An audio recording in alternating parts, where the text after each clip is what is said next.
Hey everyone! Today I want to try and create a basic physics engine. This should be simple enough that most people can implement it themselves, but advanced enough to produce a good approximation of the real world. I landed on this design where we can create a circle by clicking on the screen and using our mouse wheel to determine the size of that circle. Now, we could use a game engine like Unity to create this in a few minutes, but I think it is much better to understand how the physical interactions are being calculated. First, I'm going to set up the graphics window like I've done in previous videos. The code for this is on my GitHub link below. Once we have the window set up, we need to make it interactable. For this physics simulation, we want an object to be created where we click on the screen. We will accomplish this by writing a Windows callback function. Now we are able to click around on the screen and draw multiple objects.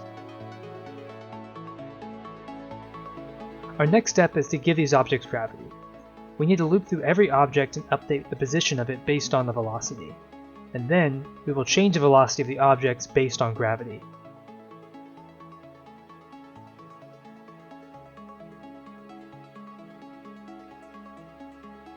We need to use clamp to ensure the objects don't leave the screen. However, if you aren't able to use clamp, you likely need to upgrade your C++ compiler to at least version 17 like I did. I'm also clamping the velocity so they don't move too fast. Now, when we run our program, the squares fall under the influence of gravity. Though, it seems I was too strict with the velocity constraint as they are reaching terminal velocity much sooner than I want. However, the bigger problem is that the objects are falling off the bottom of the screen, so first we need to add another position clamp. After doing some testing on my own, I realized that simulating squares becomes much more difficult when we start to hit things on their corners and they rotate. So I decided to switch them out for a much simpler circle. Switching to a circle also made it trivial to detect a collision between two circles, since I can just check if the distance between them is greater than the radii added up. If not, then there is a collision. Here is the result of this new code. The circles fall and collide with both the floor and each other. They also bounce a little when they hit the floor. This is accomplished by reducing the velocity and inverting it when the object hits something. Now, if we zoom in on our current simulation, the next thing that pops out is the lack of friction. We need to detect when it is moving along a surface and reduce its velocity. The other thing that pops out is the space between the circles. This can be fixed with a modification to the draw function to add an outline to each circle. Friction, on the other hand, proved to be much more difficult. There are two types of friction: static friction and dynamic friction. Static friction determines how difficult it is to move a stationary object, and dynamic friction determines how quickly a moving object is slowed down. These both also depend on the angle at which the two objects are touching. I tried implementing this on my own at first, but it didn't produce the result I was hoping for. I asked ChatGPT for help, but the code it gave me flat out didn't work.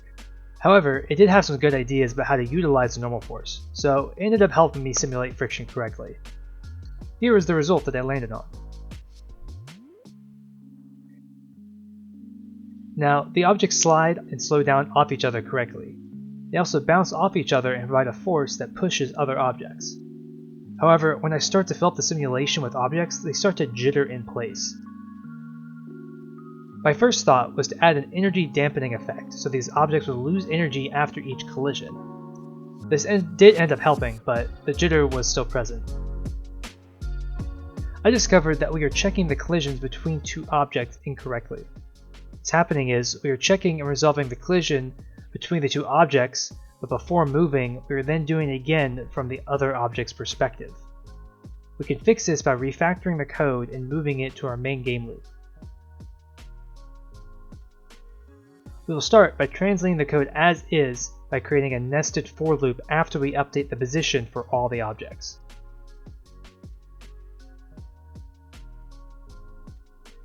Next, we will modify the inner for loop so it never checks the same pair of objects twice. We can also remove this additional check since our for loop fixed that as well. As you can see, there is no longer a jitter after the objects settle. Now let's add some objects of different sizes and masses. I've defined my object's mass to be proportional to the area of the circle, but this can also be set independently of the radius if you want objects to have different densities. In my object creation function, I will now specify a random radius.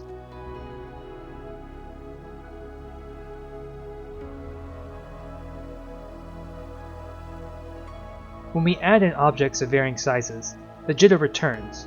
Now, unfortunately, we can't eliminate this entirely without upgrading our simulation to warp objects. In the real world, when objects are crushed together and there is nowhere for them to go, at least one of them has to deform and bend, because real-world objects can't overlap.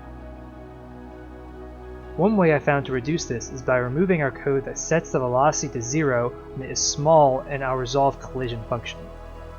However, we should still keep this code in our update velocity function. I also noticed that we can reduce calculations by adding a return statement here.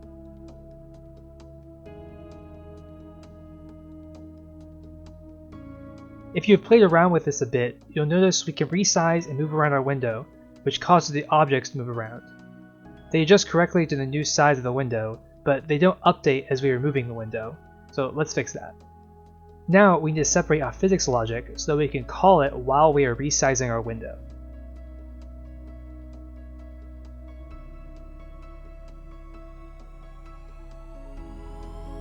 We will also need to calculate the tick based on the last time we called this function.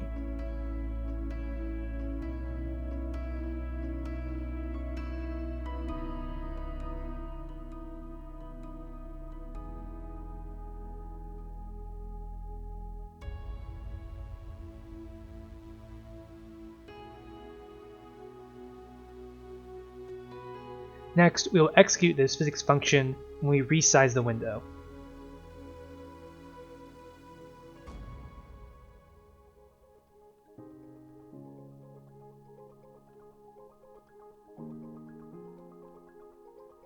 Having physics execute while the window is moving is a bit more complicated. This first code segment does the rendering while moving, and these next three handle the redraw while we are holding onto our window but not moving it. The window doesn't update automatically when nothing is changing, which is why we need to tell it to. Now let's test our code. We can now simulate physics while moving the window around and resizing it.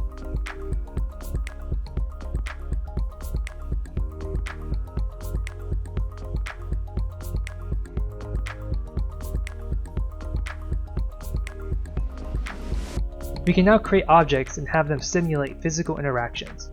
But in order to improve our simulation, we need control of the size of each object we place.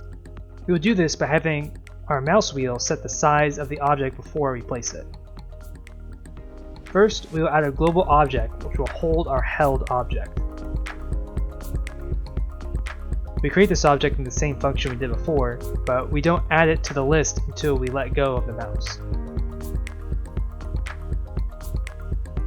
We will render this object separately from the others since we don't want to execute physics for it just yet. Next, we will add this setCapture function so that we'll execute the next function when you're dragging the object around. And if we let go of the mouse, we add it to the list and set the global variable to null. We should also use the release capture function so it isn't rendering the above function when we aren't using it.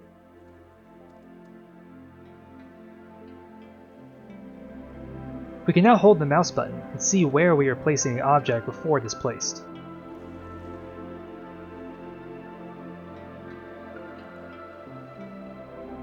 We set the size global variable to update when we move the mouse wheel. We need to configure it to update in real time. Now, we can resize the object with the mouse wheel before we place it. Though it seems we forgot to update the mass because the density of these smaller objects seems a bit high.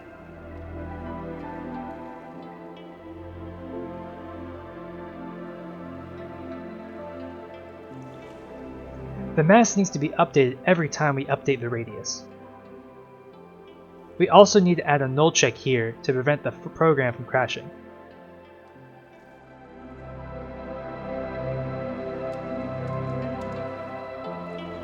And here is our finished physics simulation.